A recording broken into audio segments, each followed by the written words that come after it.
மற்றொரு அண்மை செய்தி. பொங்கல் பண்டிகையை முன்னிட்டு சென்னை தியாகராய நகரில் ரங்கநாதன் தெருவில் அலைமோதும் மக்களின் கூட்டம் அண்மை செய்தியாக பார்த்து வருகிறோம். புத்தாடைகள் மற்றும் ஜவுளி ரகங்களை வாங்குவதற்காக குடும்பமாக கடைகளில் மக்கள் குவிந்து வருகின்றனர். வண்ணமயமான ஆடை அணிகலன்கள் மற்றும் பொங்கல் அலங்கார பொருட்களை வாங்க பொதுமக்கள் ஆர்வம் காட்டி வருகின்றனர். பொங்கல் பண்டிகையை முன்னிட்டு சென்னை தியாகராய நகரின் ரங்கநாதர் தெருவில் அலைமோதும் மக்களின் கூட்டம் அண்மை தகவலாக பார்த்து வருகிறோம். புத்தாடைகள் மற்றும் ஜவுளி ரகங்களை வாங்குவதற்கு குடும்பமாக கடைகளில் மக்கள் குவிந்து வருகின்றனர். வண்ணமயமான ஆடை அணிகலன்கள் மற்றும் பொங்கல் அலங்கார பொருட்களை வாங்க பொதுமக்கள் ஆர்வம் காட்டி வருகின்றனர். பொங்கல் பண்டிகையை முன்னிட்டு சென்னை தியாகராய நகரில் மக்கள் கூட்டம் அலைமோதி வருகிறது. அண்மை தகவலாக பார்த்து வருகிறோம்.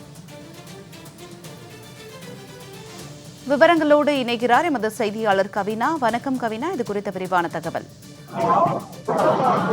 வணக்கம் ஜனனி. பொங்கல் பண்டிகை நாளை கொண்டாடப்பட இருக்கக்கூடிய நிலையில் பொங்கலுக்கு தேவையான ஆடை அணிகலன்களை சென்னை மக்கள் தங்கள் குடும்பங்களுடன் தியாகராய நகரில் உள்ள ரங்கநாதன் தெருவில் வாங்கி செல்கிறார்கள். வழக்கமாக டி நகர் ரங்கநாதன் தெருவில் எப்போதுமே பொங்கல் பண்டிகை என்பதனால் அல்ல, மற்ற நாட்களிலுமே கூட்டம் எப்பொழுதும் அதிகமாகத்தான் இருக்கும். ஆனால் தற்பொழுது பொங்கல் கொண்டாடப்பட இருக்கக்கூடிய நிலையில் தற்போது வழக்கமான நாட்களை விட அதிகமாக இருந்து வருகிறது. மேலும் மக்கள் தங்கள் குடும்பங்களோடு தங்களுக்கு பிடித்தமான ஆடை மற்றும் அணிகலன்களை தேர்வு செய்து வாங்கி வருகிறார்கள்.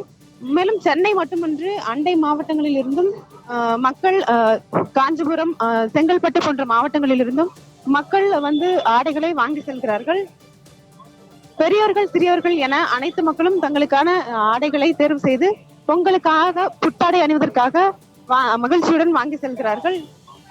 இங்கு ரங்கநாதன் தெருவில் இருக்கும் பெரிய கடைகளில் இருந்து சாலையோர கடைகள் வரை அனைத்து கடைகளிலும் வியாபாரம் மிகவும் மும்முரமாக நடைபெற்று வருகிறது. மக்கள் குடும்பங்களுடன் குழந்தைகளுடன் வந்து தங்களுக்கான விருப்பமான ஆடைகளை குடும்பமாக வந்து வாங்கி செல்கிறார்கள். கவினா, தங்களுடைய விரிவான தகவலுக்கு நன்றி.